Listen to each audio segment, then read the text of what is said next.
जो ये नीति लाती है वो कहती है बाहर के लोग यहाँ आकर नौकरी लेंगे और हम भूखे मरेंगे। तो भैया तो फिर हम लोग तो मजबूर हो जाएंगे ना। बिहार से लोग मजदूरी करने के लिए बाहर जाते हैं और बाहर के लोग सर हमारे यहाँ आकर कुर्सी पे बैठेंगे और हम उन्हें सैल्यूट करेंगे। हमारे घर तरह ना, वैसे बिहार में हम लोग दूसरे का पैर छुएंगे, सर हमारा कामा कर दो। तो हम पढ़ लिख के फिर क्या कर रहे हैं? हम जाएंगे मजदूरी कर, ठेला लगाएंगे दिल्ली में सर, आएंगे नीतीश जी वहाँ, तो उनसे फिर हम जवाब मांगेंगे कि बताइए क्या। नमस्कार, प्रणाम। आप देख रहे हैं फटाफट न्यूज, मैं आपके साथ सन्नी सिंह। बिहार में जिस तरह से आप देख रहे हैं, हर एक नीतीश कुमार का कहना है शिक्षा शिक्षा शिक्षा शिक्षा शिक्षा व्यवस्था बिहार में क्या है वो हम आपको आज अपने लाइव के माध्यम से, अपने न्यूज़ के माध्यम से आपको दिखाएंगे। हमेशा सरकार जब भी भाषण देती है उनके मुंह से निकलता है हमारा बिहार शिक्षा में आगे है, शिक्षा में ये बिहार आगे है कि आज हमारे माँ बहन बेटियों को रोड पे आना पड़ गया है। एक चीज़ मैं आपको लाइव के माध्यम से अभी दिखाना चाहता हूँ कि जिस प्रकार से हमारे माँ बहन बेटियों को रोड पे लाया गया है शिक्षा के मामले में, वो चीज़ मैं आपको लाइव के माध्यम से दिखा रहा हूँ। हमारी बहन, हमारी माँ, हमारे गांव के भाई जो भी मेहनत करके बिहार में सबसे ज्यादा लोग टीचर शिक्षा व्यवस्था को लेके आगे हैं। आईएएस, आईपीएस, डॉक्टर, इंजीनियर सबसे ज्यादा अगर बनते हैं तो बिहार में बनते हैं, लेकिन फिर भी आज शिक्षा व्यवस्था को नाली में लाके छोड़ दिया गया है। जिस प्रकार से लोग शिक्षा व्यवस्था को लेकर हर एक जगह माँ बहन बेटी रात दिन एक करके पढ़ाई करती है, उसके बाद में कहीं ना कहीं शिक्षा में उनके ऊपर एक ना एक बाधा लाया जाता है। आज अभी हम नवादा के प्रजातंत्र चौक पे हैं और आप यहाँ पे दिखा सकते हैं कि किस प्रकार से हमारे घर की माँ बहन बेटी आज धरना पे बैठने पे मजबूर हो गई है, क्योंकि ये लोग रात दिन अपना घर परिवार को त्याग कर पढ़ाई करने में लगी है ताकि शिक्षा व्यवस्था को बचाया जाए, बिहार में अच्छे टीचर को लाया जाए। लेकिन फिर भी बिहार सरकार के द्वारा इस प्रकार से कभी किसी के ऊपर कोई ध्यान नहीं है। इन लोग धरना पे क्यों बैठे हैं, क्या बात है, इन्हीं लोग से हम सुनना चाहते हैं। क्या नाम है आपका? जी मेरा नाम राधा रानी हुआ सर। आज आप यहाँ धरना पे बैठे हैं, पूरे आक्रोश में है, क्या दिक्कत है? सरकार के द्वारा क्या दिक्कत लाया गया? अपने बातों का शुरुआत एक नारा से करना चाहेंगे, बिहार फर्स्ट, बिहारी फर्स्ट। और दूसरी बात, जैसा हम आज माहौल देखते हैं बाहर में जब जाते हैं तो कि महिलाएं कहीं सेफ नहीं हैं, तो हमको ऐसा लगता है हम घर में ही रह के रोजी रोटी कमा लें, हमें कहीं बाहर जाने की ज़रूरत नहीं पड़े। और दूसरी बात, कितनी महिलाएं हैं सर जिनको सपोर्ट किया जाता है पढ़ने के लिए, फिर भी इतनी महिलाओं, आज देख रहे हैं रेशियो बढ़ते जा रहा है, लड़कियां हिम्मत कर रही है, परिवार उन्हें आगे बढ़ा रहे हैं।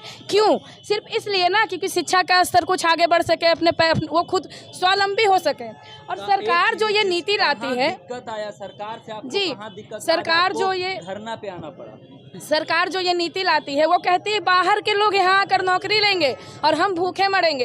तो भैया तो फिर हम लोग तो मजबूर हो जाएंगे ना। बिहार से लोग मजदूरी करने के लिए बाहर जाते हैं और बाहर के लोग सर हमारे यहाँ आकर कुर्सी पे बैठेंगे और हम उन्हें सैल्यूट करेंगे। हमारे घर में तो फिर अंग्रेज यहाँ था तो क्या दिक्कत था सर?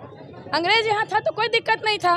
फिर उसी तरह ना, वैसे बिहार में हम लोग दूसरे का पैर छुएंगे, सर हमारा कामा कर दो। तो हम पढ़ लिख के फिर क्या कर रहे हैं? हम जाएंगे मजदूरी कर, ठेला लगाएंगे दिल्ली में सर, आएंगे नीतीश जी वहाँ, तो उनसे फिर हम जवाब मांगेंगे कि बताइए क्या ऐसा कारण था कि आपके राज्य की बहू बेटी पलायन करने पे मजबूर हो गई?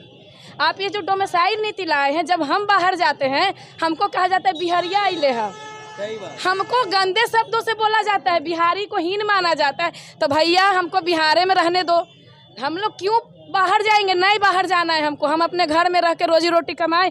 और आप जो ये डोमिसाइल नीति लाए हैं, आप कहते हैं कि आरक्षण तो दे दिया गया है, तो आप ये बताइए कि जनरल का जो सीट है उस पर कुत्ता बिल्ली सब आके फाइट करेगा और हम भी उसी को नोचेंगे, तो फिर हम क्यों यहाँ रहेंगे? बिहार में रहने का फ़ायदा क्या है?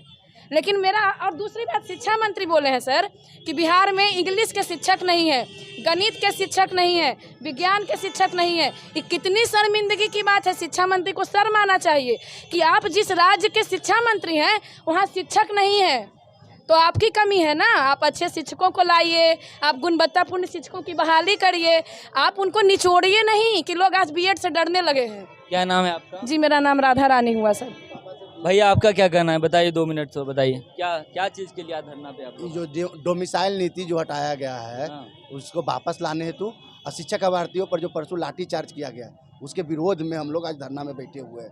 बिहार सरकार को आप क्या कहना चाहते हैं? बिहार सरकार को हम कहना चाहते हैं कि डोमिसाइल नीति को वापस लाया जाए पहले बिहार के लोग को प्राथमिकता दिया जाए, पहले अपने बिहार के बेरोजगारी को हटाया जाए, उसके बाद पूरे देश की चिंता किया जाए।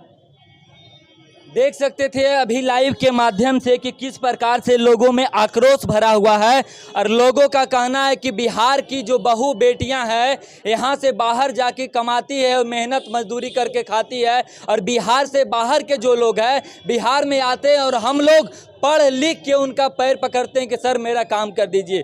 बिहार में जब तक शिक्षा व्यवस्था नहीं सुधरेगा, जब तक बिहार में सरकार नहीं सुधरेगी, जब तक इस प्रकार का मामला हमेशा आते रहेगा। मैं अपने लाइव के माध्यम से एक बार सरकार से विनती करना चाहता हूं कि कम से कम शिक्षा व्यवस्था को बिहार में बचाइए। बिहार की जो बहू बेटी है, जो भाई है, जो पढ़ने में मेहनत, देखते हैं बहुत सारे लोग पढ़ाई के कारण नौकरी नहीं लगता है तो कहीं सुसाइड कर लेते हैं, लोग आत्महत्या कर लेते हैं। एक एक आदमी 10-10 साल 15-15 साल मेहनत करता है, फिर भी उसको बिहार में रोजगार नहीं मिल पाता है।